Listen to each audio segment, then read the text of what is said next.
Seja bem-vindo à resenha sobre obesidade da Move, o podcast onde você vai aprender sobre emagrecimento consistente e saudável, com muita prática e ciência, Cauê. Sem mimimi.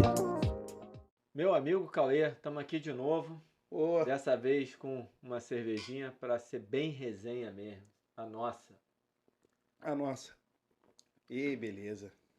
Vamos dar sequência. É a parte 3, na verdade, a gente acaba entrando num tema novo, que é a quebra do comportamento sedentário. E aí, como a gente vai falar de comportamento sedentário, eu queria rapidamente definir que comportamento sedentário é qualquer comportamento quando você está acordado, numa posição recostada, reclinada, sentado, gastando uma energia menor que 1,5 metros. Ok? Se você está em pé e está parado, você está em comportamento estacionário. Isso também é considerado um comportamento inativo. E se você não atinge as recomendações de atividade física, por exemplo, da Organização Mundial de Saúde, que são mais as recomendações sistematizadas, o exercício físico, tal qual a gente conhece, você é considerado uma pessoa inativa. E aí é que vem um ponto que a gente terminou o episódio anterior falando do trabalho do Eduardo Coelho, do Exercise Body Science Reviews, do ano passado, agora eu não falei que é desse ano, já estou em 2023, e ele traz um ponto que ele fala no final, na conclusão, que tudo deveria ser considerado inatividade. Então, se a gente pegar didaticamente, você tem um trabalho do Mark Tremblay, não sei se é Tremblay ou Tremblay, enfim, de 2017, que ele faz toda essa conceituação. O que é comportamento sedentário, o que é tempo de tela, inatividade física, e o que o Eduardo Coelho está colocando aqui no trabalho dele de 2022, ele não está contestando isso para não ficar mal entendido, não é isso. O que ele está colocando é que a partir do momento que você não atinge lá os níveis de atividade física, você está em comportamento sedentário, tudo se caracteriza por inatividade. E a inatividade é extremamente nociva à saúde humana. É muito fácil especificamente falar aqui da saúde cardiometabólica. E a doença que mais mata no mundo é a doença cardiometabólica. Correto, Cauê? Correto. Eu queria fazer essa introdução e aí a gente segue. Não sei como é que você quer seguir. Eu estou com as anotações aqui para a gente não se perder, que eu acho importante. Mas você quer já colocar algum ponto? Então, a gente falou nos dois primeiros episódios dessa temporada sobre Exercise Snacks e VILPA, né? E a gente começou a falar agora sobre quebra do comportamento sedentário e a gente precisa falar que a gente já falou nos dois últimos episódios, mas a gente precisa falar novamente. Essas duas estratégias fazem parte, né, de uma não é tentativa, mas de uma visão de como quebrar a inatividade física. Por quê? De alguma forma ou de outra, você vai estar ativo. Ou organizando embaltes, ou vivendo, fazendo movimento, né? Você vai estar ativo. Né? Então, na minha visão, né, isso é essencial para o obeso. Por quê? Porque o obeso, ele se torna obeso porque é uma mistura de inatividade física mais ingestão excessiva de calorias. Existem outros fatores genéticos, comportamentais. Mas, em geral, são os fatores que levam ao superávit energético. Exatamente. E os dois principais fatores que levam ao superávit energético hoje, e a gente sabe isso muito bem, é inatividade física e ingestão excessiva de calorias. Ponto. Não tem para onde correr. Né? A gente não pode falar muito em ingestão excessiva de calorias, porque não é, assim, acho que a galera já percebeu que esse não é o nosso ponto aqui, né? Mas precisa falar de... Não sei. Eu acho que alguma hora a gente vai falar, vai trazer alguém. Sim, Mas eu tenho uma visão, não está sendo o nosso ponto, por enquanto. Mas vai ser. Vai ser. Já foi. Já foi. E voltará a ser, porque é importante. É importante, né? Mas no momento atual está tratando de inatividade física. E de como quebrar a inatividade física. Então, a gente precisa entender do ponto de vista da ciência quais são as evidências que mostram, né, que as estratégias que levam à quebra do comportamento sedentário, à quebra da inatividade física, serem estratégias válidas e viáveis do ponto de vista tanto dos resultados cardiometabólicos quanto da aderência à prática. A aderência dá um bom papo também. Eu acho que você falou muito bem lá na parte 1. Lá na parte 1 você já deu uma boa pincelada nisso. Uma pincelada não, acho que você deu uma boa esclarecida em relação a isso. Só voltando aqui na questão da inatividade, porque, lembrando, inatividade física não atingir as recomendações de qualquer organização que esteja fazendo a organização. Comportamento sedentário, você pode ser uma pessoa que faz 1 hora de exercício físico todo dia e assim está em excesso de comportamento sedentário. O que o Eduardo Coelho ele não está fazendo nenhuma proposta de novo conceito, de nova terminologia, não é isso. O que ele está dizendo é que é bom a gente ter um olhar que a inatividade é muito além da ausência de exercício. É como se ele estivesse pegando a palavra inatividade e colocando debaixo do guarda-chuva da inatividade, ele puxou 2 tracinhos. Dentro de inatividade está inatividade física, no conceito de falta de exercício, e comportamento sedentário, que eu diria no conceito de falta de atividade do dia a dia. Beleza? Beleza. Então, eu dei aula há pouco tempo numa pós-graduação sobre fisiologia da inatividade, e eu fiz uma primeira parte conceituando isso, falando, galera, quando eu falar inatividade, eu estou falando tudo. A não ser que eu queira direcionar para a falta de exercício ou para o comportamento sedentário. Então, falei inatividade, o cara inativo, num conceito inicial, ele não está fazendo nada. Aí ele começa a ficar ativo, ele pode começar a fazer exercício físico, ou ele pode ficar ativo quebrando o comportamento sedentário. Beleza? E aí, vamos voltar para esse trabalho do Eduardo Coelho, porque eu acho que uma coisa começa aí, acho que essa história começa lá em 2016, trabalho orientado por ele do Kim, trabalho a gente já discutiu muitas vezes, que é bem legal, aí eu acho que vale dar uma explicada no trabalho, porque eles fazem 2 dias de uma situação controle. Fala, você quer falar uma coisa? São 3 dias. Não, situação controle são 2. Controle são 2 e o terceiro dia é exercício. Não. Deixa eu terminar. Deixa eu terminar então. Porra. Mania de interromper. Vai. São 2 dias de controle para eles verem quantos passos os caras fazem no dia. Sim. Como é que é a vida dos caras e tudo. Aí eles entram na parte experimental. Na parte experimental, eles fazem 2 situações diferentes. Uma situação com menos de 2.000 passos por dia e uma situação com mais de 16.000 passos por dia. É absurda a diferença. E aí eles fazem isso no primeiro dia, no segundo dia, a mesma galera faz um crossover randomizado. Então, por exemplo, você vai lá, faz a primeira semana do comportamento sedentário e eu faço a primeira semana do comportamento ativo. Descanso uma semana, na outra semana eu faço o comportamento sedentário e você faz o comportamento ativo. Como é que é a semana do comportamento sedentário? Eu vou separar para tentar ficar bem didático e não ter confusão, tá, Cauê? Só que são 3 grupos. Não, são 3 situações. São 3 situações. É que eu só estou falando 2 porque tem a situação com alta ingesta de hiperproteica. Essa eu sempre excluo da análise, porque no final ela não deu tanta diferença. Eu acho que para fins didáticos... Era hipocalórica e hiperproteica. Isso, hipocalórica... Não, era normal, balanceada e hiperproteica. São dois tipos de dieta.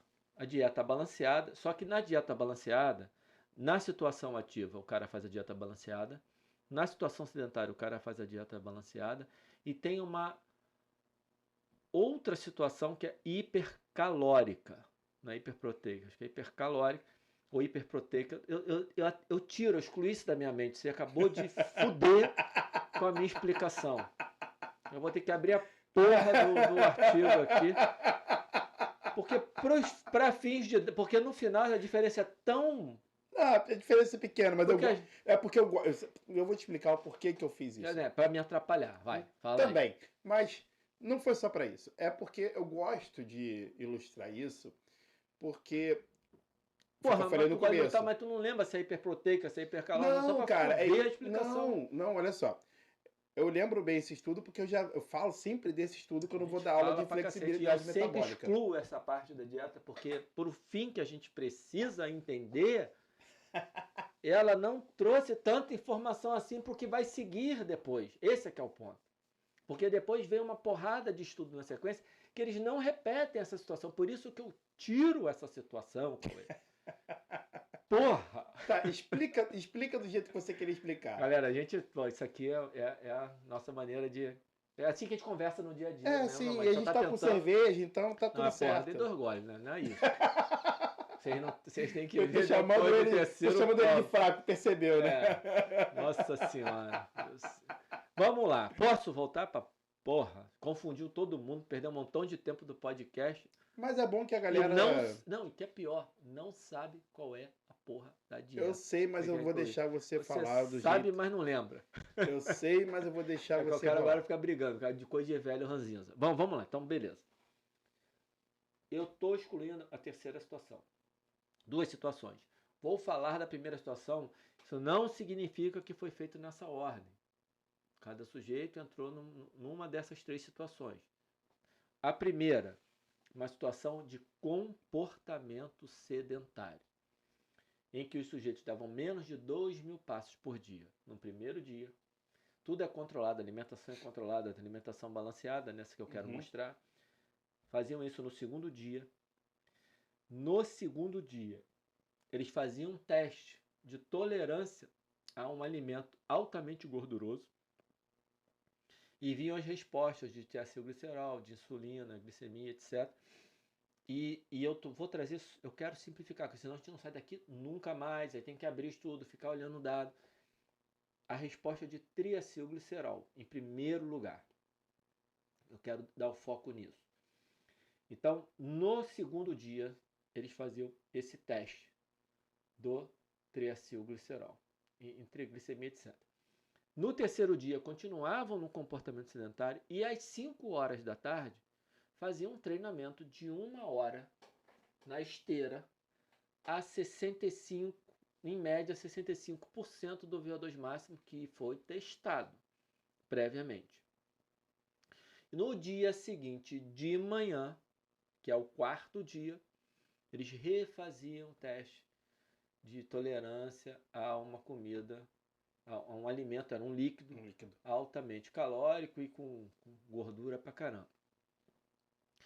E o que eles queriam ver? Será que se eu fizer esse exercício às 5 horas da tarde, da quarta-feira, na quinta-feira, eu vou ter uma boa resposta a esse alimento?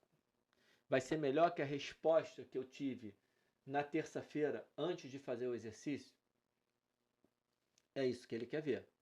E aí, o que acontece? Ele repete esse mesmo experimento, ou seja, 1, 2, 3 no quarto dia.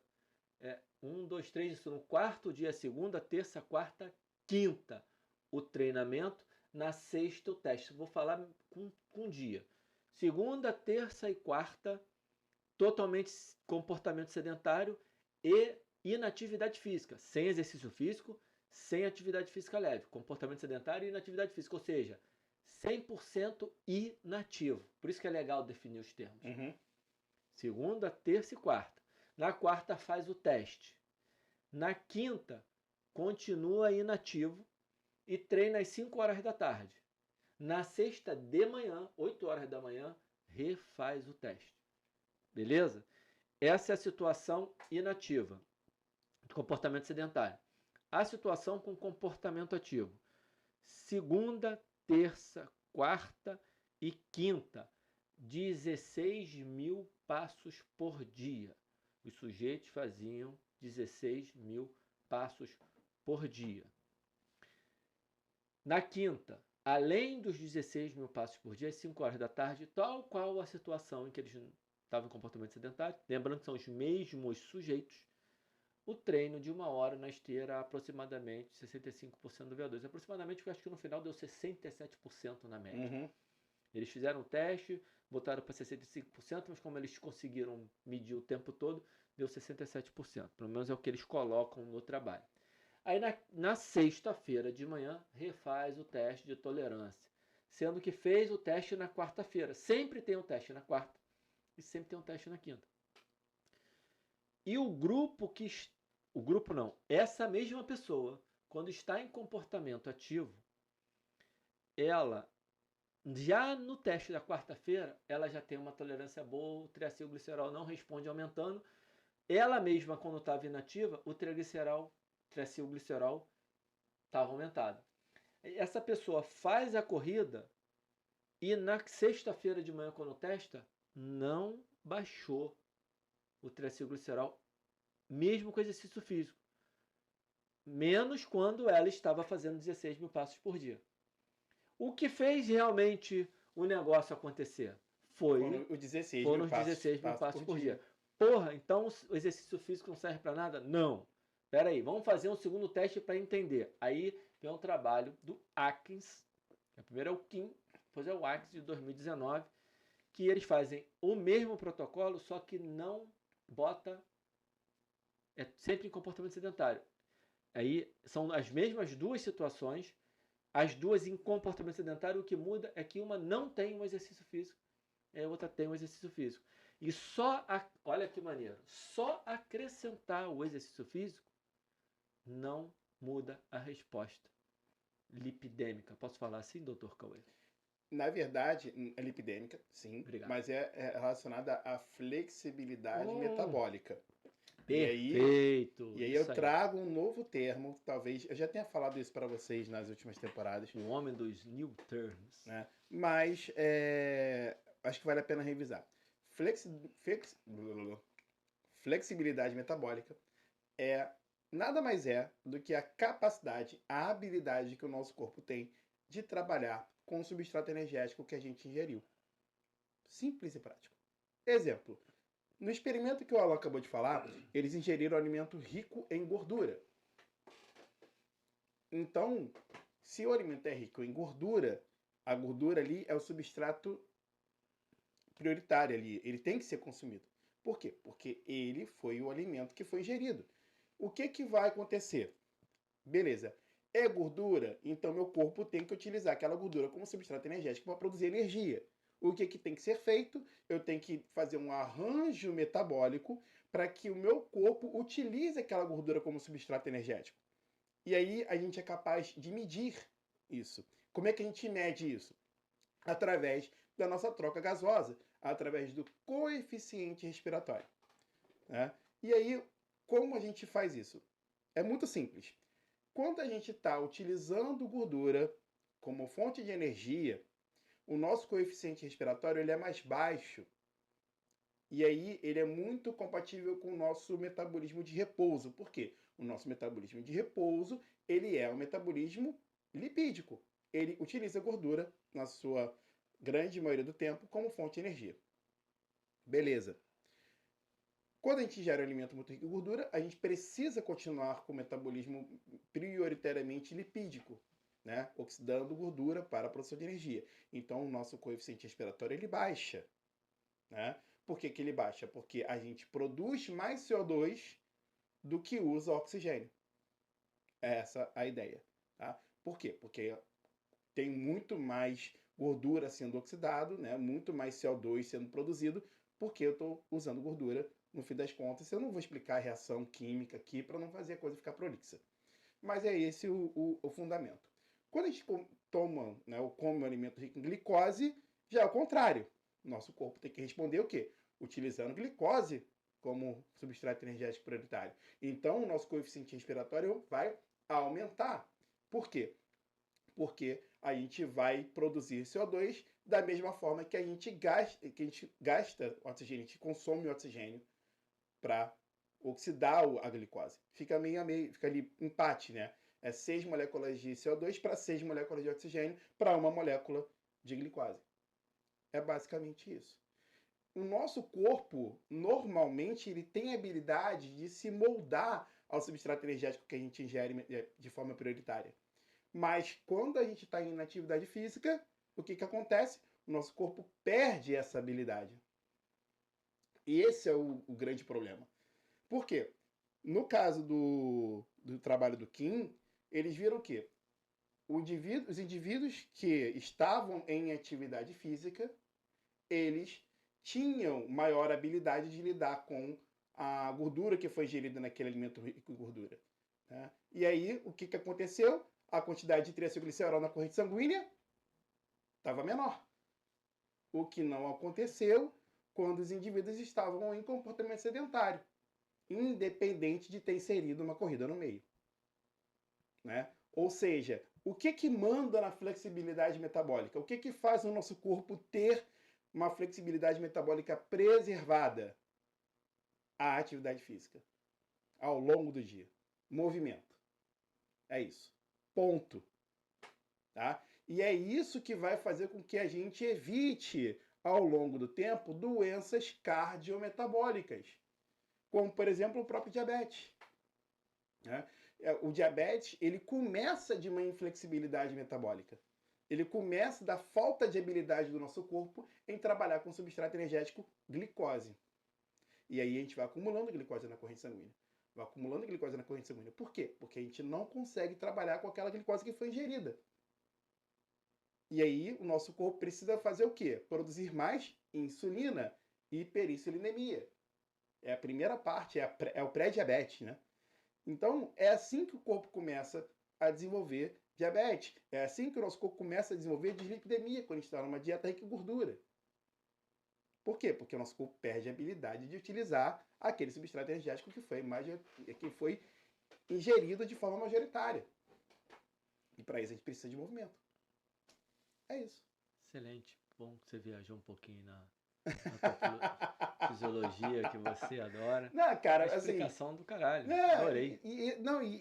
A questão toda que a galera precisa entender é que isso tem uma relação com a gente manter os nossos alunos ativos o tempo todo. E isso está diretamente associado com o que você está falando de inatividade, de quebra do comportamento sedentário, de quebra da inatividade física.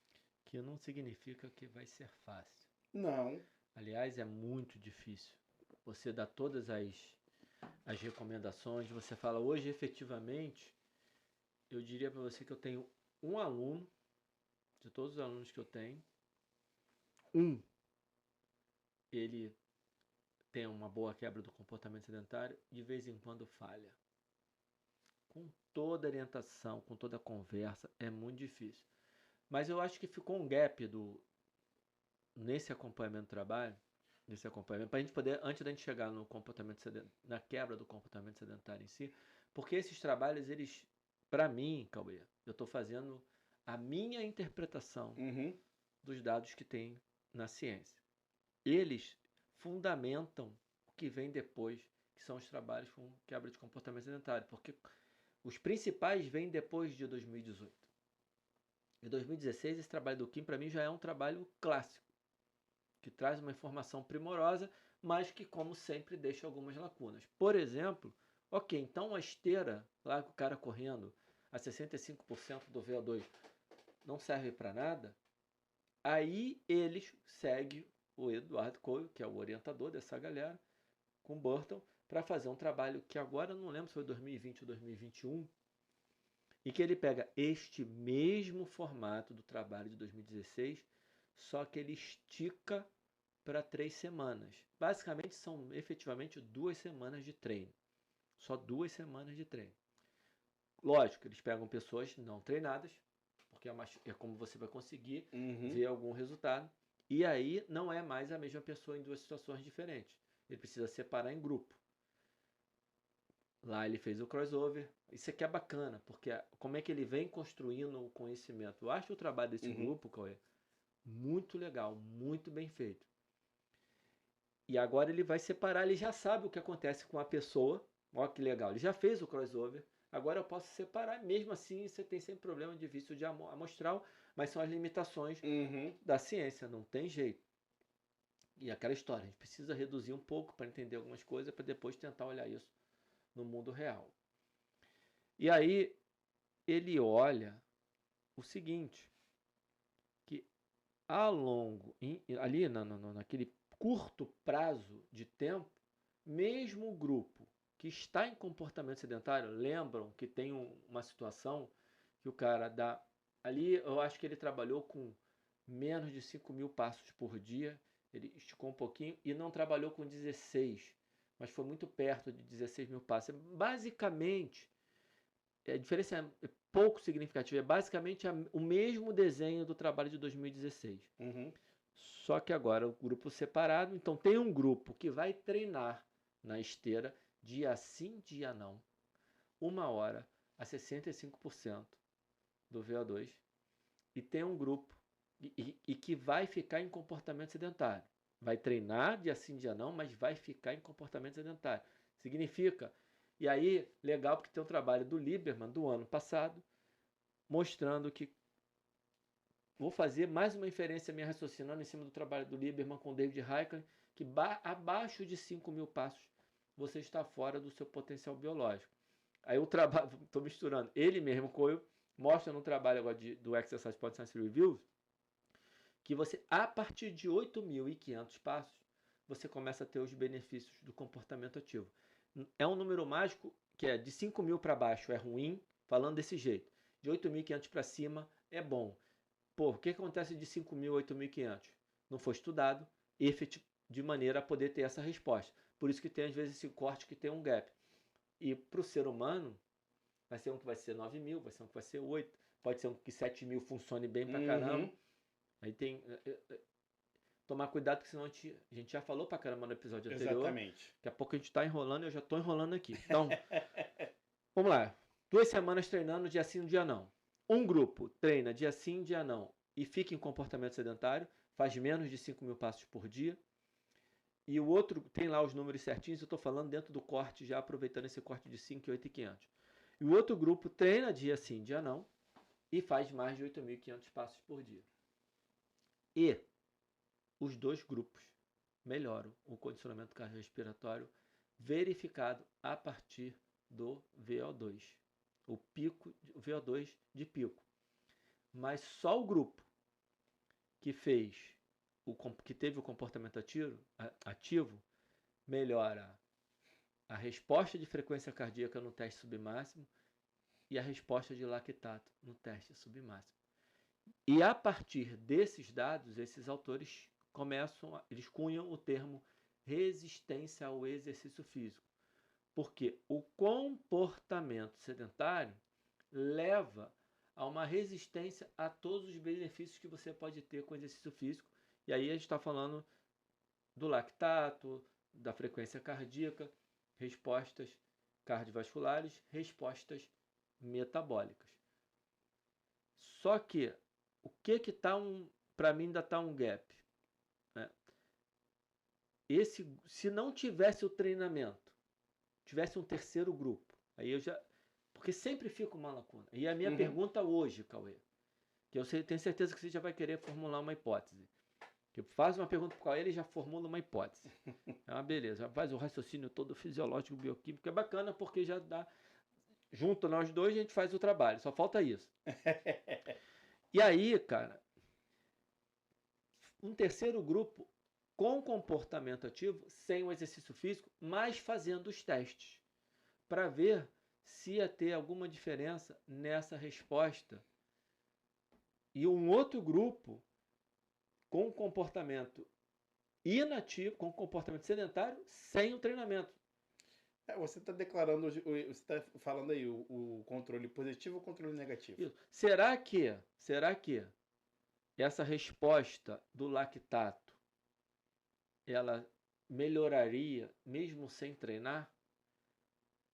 A hipótese é que não. É que a junção de tudo, por isso cunhar o termo resistência ao exercício físico, que eu, quando estou lá na minha aula de fisiologia da atividade, eu mudo ele para um que eu acho mais fácil para a galera entender, que é atividade física insuficiente. Porque efetivamente você está com pouca atividade física. Eu acho o seguinte, eu acho que, Mas peraí, verdade... só antes você... Ficou claro? Ficou Tá claro, tudo certo. ficou claro. Eu só vou pegar Entendeu um gancho. a historinha? Só vou Beleza. pegar um gancho pelo seguinte. A questão toda é, assim como há resistência à leptina, resistência à insulina, também há resistência ao exercício físico. O termo é né? maneiraço. E aí, não é que a pessoa... E aí, a gente precisa deixar isso muito claro na cabeça das pessoas.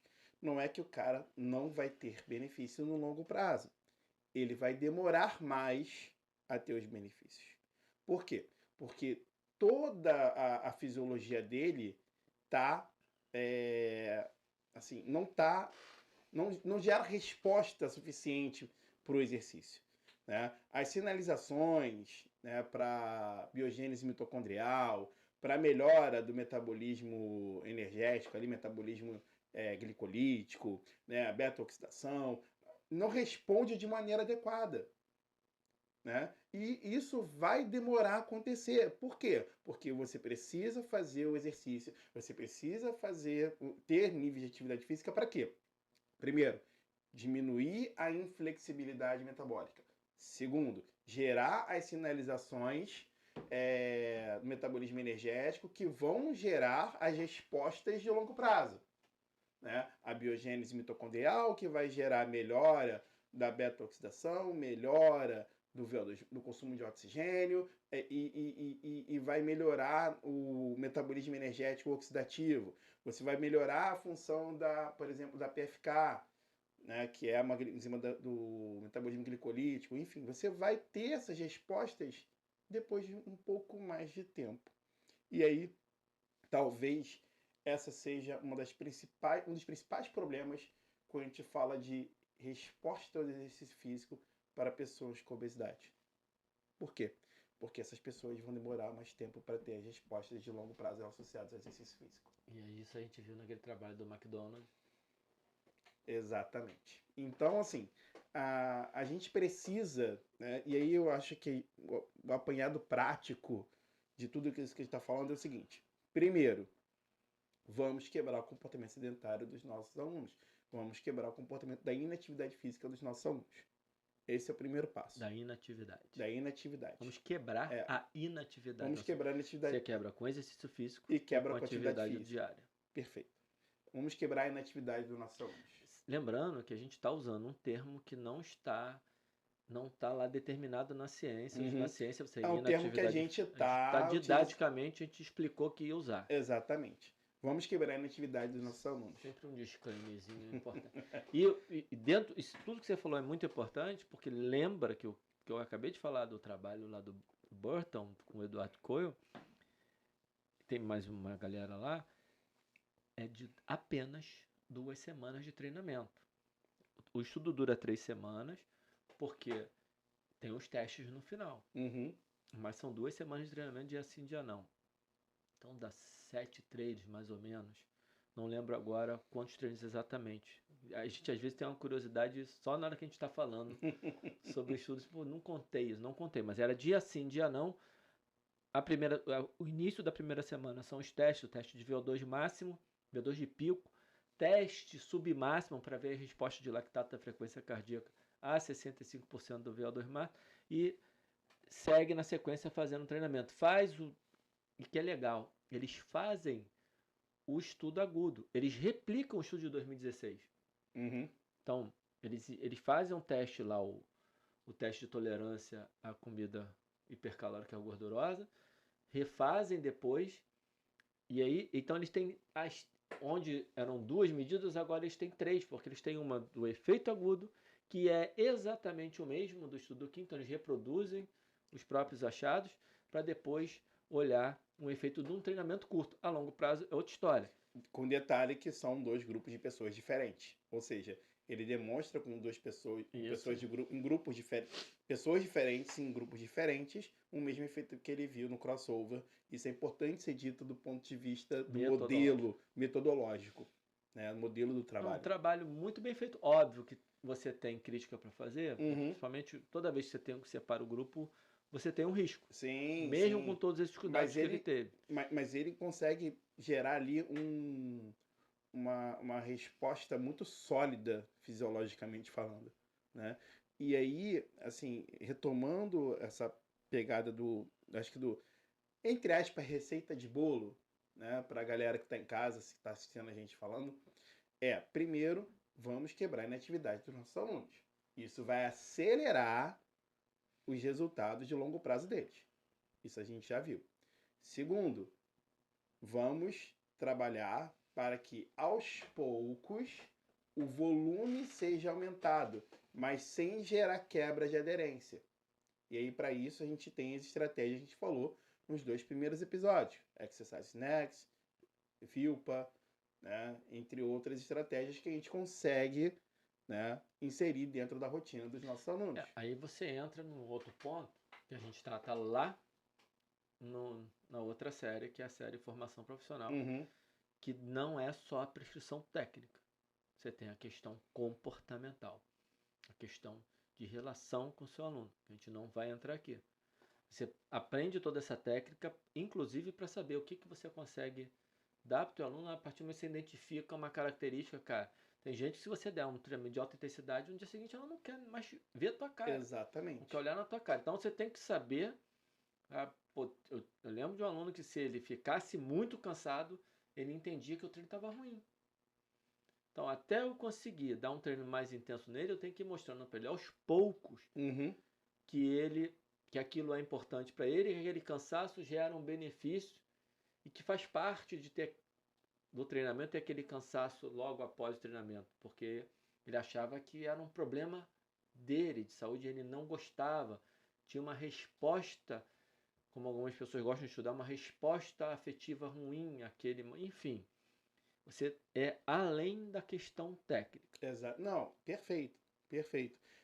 Mas isso precisa ser ressaltado para que o cara entenda que é difícil pra caceta. É muito difícil você conseguir juntar todas as peças do quebra-cabeças e conseguir aplicar para um indivíduo É a arte da prescrição. Exatamente. Aí vem, né, assim, a gente tem toda a ciência, a gente tem todos os argumentos, todas as estratégias, tudo bonitinho ali desenhado, mas nada se sobrepõe à, entre aspas, arte da prescrição. É aquela famosa frase do Carl Jung, né? De você sempre ver a pessoa ali, independente se você tem domínio de tudo, da parte técnica, você vê a pessoa como uma outra pessoa, um humano com um olhar humano. Né? Então, eu acho que a ideia é essa. Domine, esqueci agora um pedaço, mas tem a parte domine todas as técnicas, mas ao tocar uma alma humana, seja apenas outra alma humana. Exatamente. Esse é o final da frase que é o mais importante. Uhum. E aí, Cauê, beleza. O que isso tem a ver com a quebra do comportamento sedentário? Tudo. Isso é a quebra do comportamento sedentário.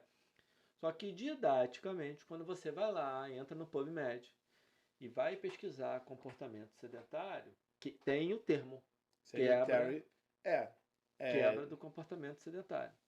Existe breaking up, sedentary behavior. E esse jeito você vai botar lá, né, breaking, o asteriscozinho, para poder ter o breaking, para ter as variações, sedentary behavior.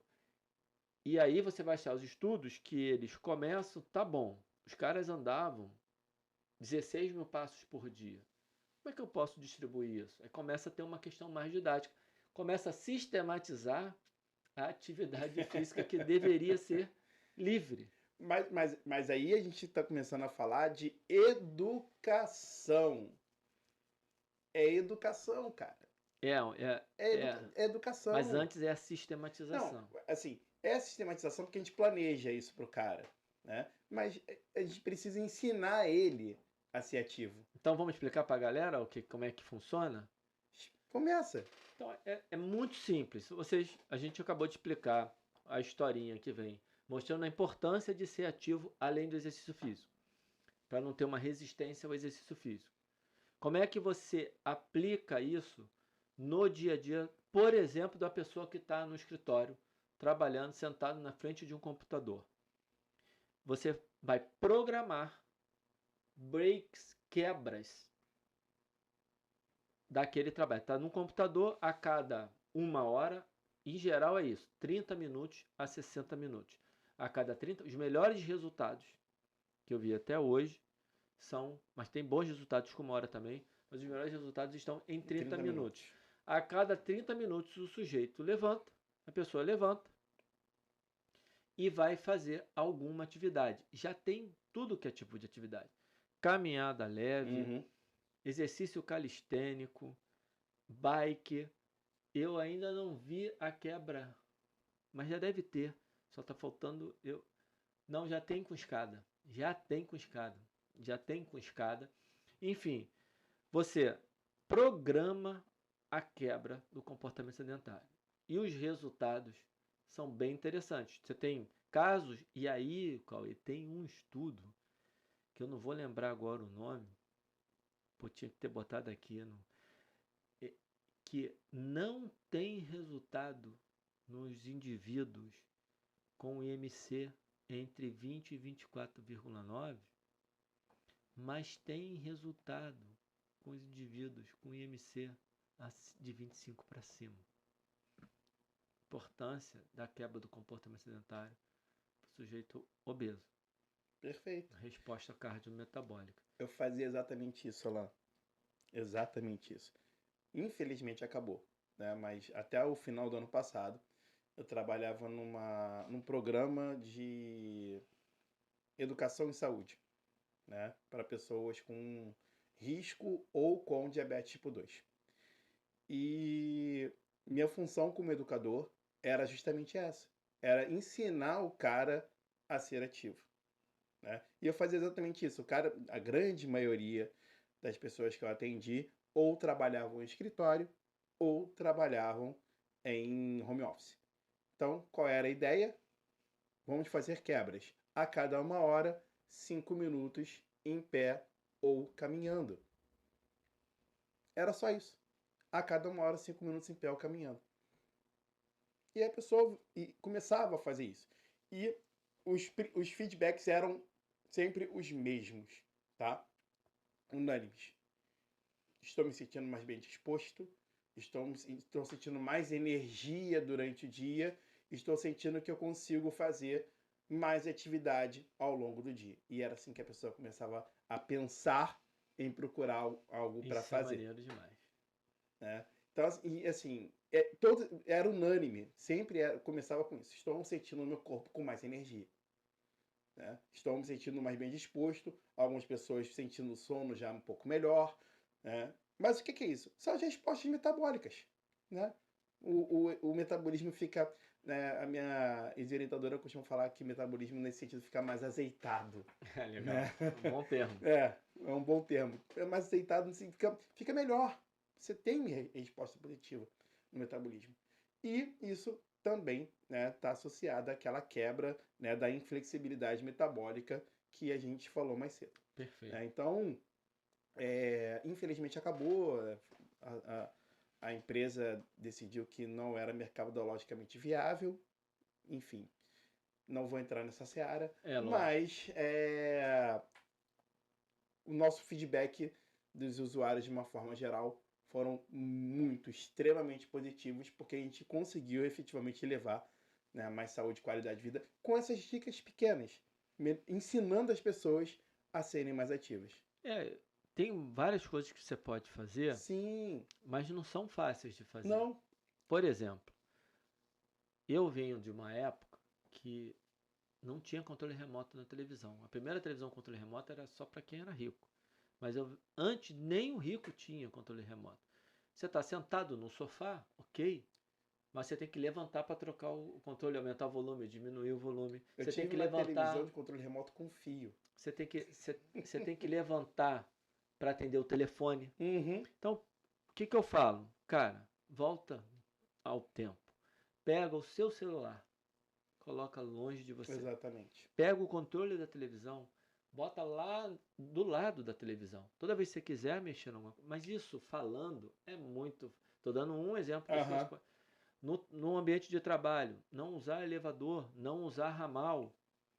Em casa, sentar um pouco no chão, e isso você vai ter que fazer uma adaptação aos poucos, não dá para sentar no primeiro dia e ficar o dia inteiro no chão, você não vai conseguir. Quer dizer, embora às vezes você, dependendo da pessoa, lá no curso do FBA, a gente no primeiro dia passa o dia inteiro sentado no chão e fica quebrado pro dia seguinte. Eu, pelo menos, fiquei quebrado pro dia seguinte, mas tudo bem, não fiquei quebrado que eu tive uma hérnia, tive um problema. Não, fiquei quebrado, fiquei com cansaço, foi um treino para mim. Ficar sentado no chão foi um treino. Olha que loucura.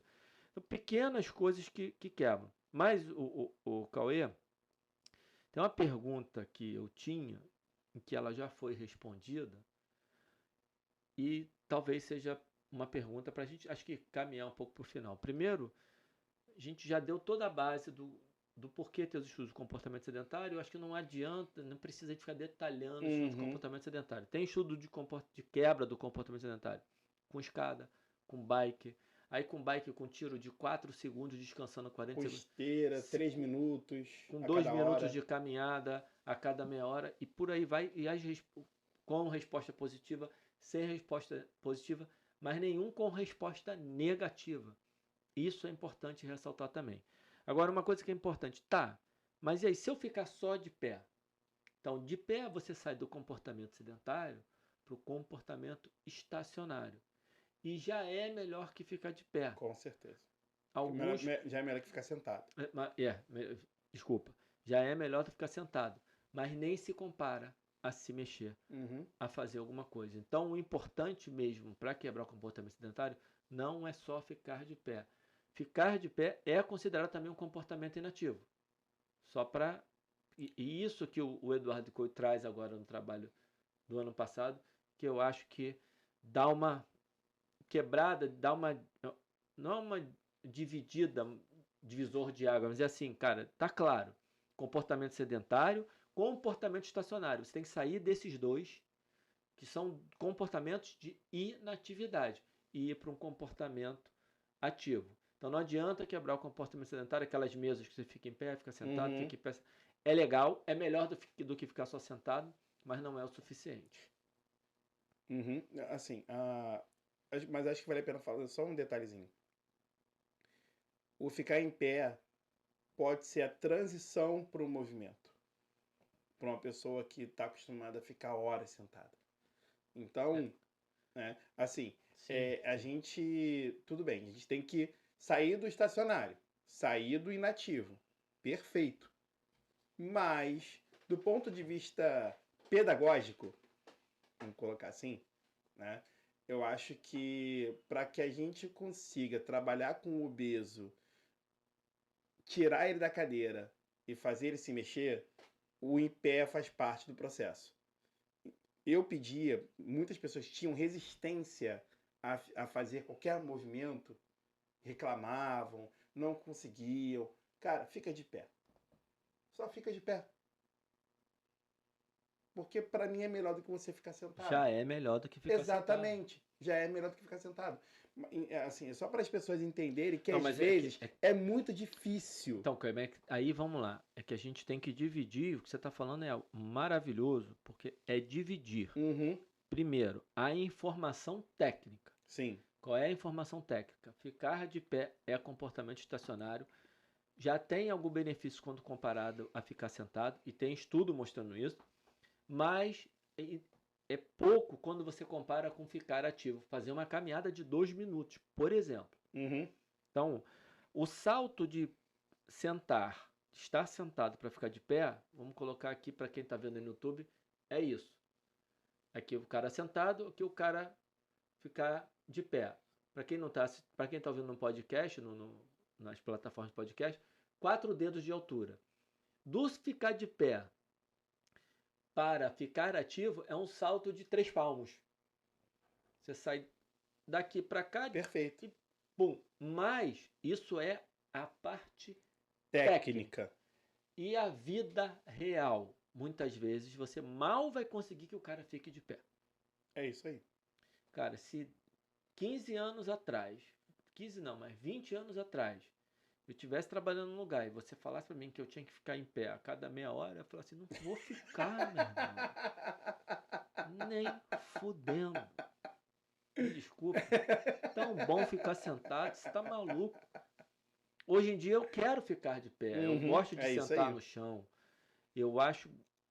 A gente aprende, e aí você falou do ponto de vista pedagógico, a gente quer ensinar, a gente aprendeu antes. A gente aprende que isso é bom e isso vai começando a fazer parte do hábito. E mesmo a gente com todas, estudando, tendo a consciência, ainda assim, muitas vezes, para tomar a decisão de levantar da cadeira, levantar do meu sofá e ir para o chão, ou levantar do meu sofá e ir treinar, é uma decisão difícil.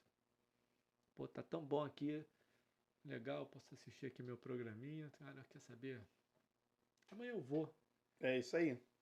É muito difícil. E aí também a gente não pode se culpar, e eu tenho muita preocupação com isso, Cauê. Eu traço lá toda a minha estratégia, as metas e tal.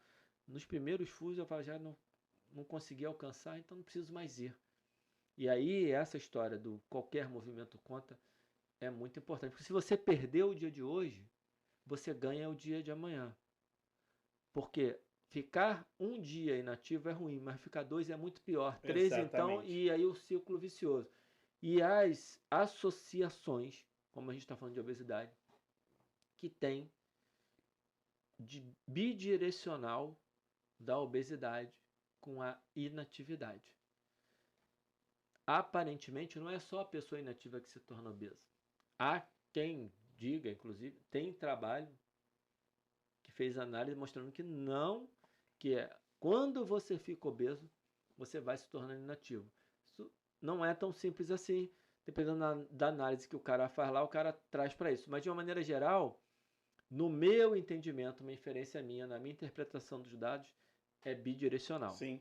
É um ciclo vicioso. É um ciclo vicioso, exatamente. É um ciclo vicioso. O cara é inativo e ele vai engordando, se torna obeso e cada vez fica mais inativo. É isso. Então, Cauê, falamos da importância do comportamento ativo, de sair do comportamento sedentário. Falamos dos estudos que mostram as pessoas que não ficam em comportamento sedentário e como isso é importante para não gerar uma resistência ao exercício físico e ter benefícios cardiometabólicos, independentes do exercício físico. Só que quando você junta o exercício físico, você potencializa os benefícios, porque você adiciona o condicionamento cardiorrespiratório e respostas cardiovasculares importantes. Perfeito. Aquele gráfico que a gente fez, que eu desenhei aqui com a mãozinha no episódio 1. E aí, a partir disso, nós fundamentamos a importância da quebra do comportamento sedentário, aí sim de uma forma sistematizada. Embora a gente não tenha vindo contando aqui a história do artigo por artigo, que eu acho que ia ficar chato também, a gente mostrou as maneiras que pode ser quebrada. Caminhada leve, exercício calistênico, tem trabalho, cara, sentando, levantando, fazendo agachamento com o peso corporal, fazendo polichinelo tão criticado. Polichinelo, sim, nessa hora ele serve. Fazendo... engatinhando no chão, que eu adoro no exercício de engatinhar sem os joelhos. Enfim, exercícios fáceis de fazer com peso corporal, escada, bike, se tiver uma esteira, se não tiver, caminhada dentro de casa mesmo, colocar o celular longe, colocar o celular para despertar de 30 em 30 minutos, longe de você, você é obrigado a levantar, lá, vai lá, abre, olha as mensagens, ih caramba, tem mensagens aqui, vou responder mensagem. Tem áudio para escutar, escuta o áudio andando, é muito fácil de escutar. E as pessoas têm preconceito com áudio. O áudio é maravilhoso nesse sentido que você pode fazer andando. Quantas vezes eu estou andando na rua e eu falo com os meus amigos, você por áudio só, por quê?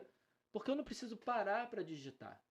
É muito mais fácil mandar um áudio, eu consigo fazer esse movimento. O áudio, acabei de pensar nisso agora, o áudio do WhatsApp deveria ser mais estimulado. Sim. E aí, para fechar tudo, voltando lá no episódio anterior do Vilpa, que ele fala dos 4 passos para poder desenvolver esse trabalho. O primeiro é definir, eles definiram. O segundo é ter a medida, eles já usaram lá o acelerômetro. O terceiro é ter os estudos observacionais, os ensaios clínicos, já tem um estudo observacional. E o quarto, eu acho que eu não falei, se eu falei, eu vou repetir, que é desenvolver estratégias para promoverem a mudança no estilo de vida, que foi tudo que a gente falou o tempo todo. Você bateu muito nessa tecla de maneira muito legal, que é promover essa quebra, esse comportamento, promover esse estilo de vida mais ativo, Cauê. Eu encerrei aqui, até porque a cerveja está acabando. A minha vai acabar a qualquer momento, é só o último gole.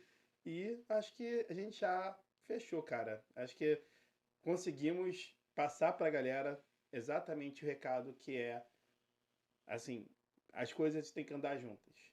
Exercício físico, atividade física, tem que andar junto de qualquer maneira, porque um vai complementar o outro. E, detalhe, sem atividade física, o exercício físico acaba perdendo poder. Maravilha, fechou com chave de ouro. Um abraço, galera. Curte, compartilha, segue o canal aí. Um abraço. Um abraço, galera.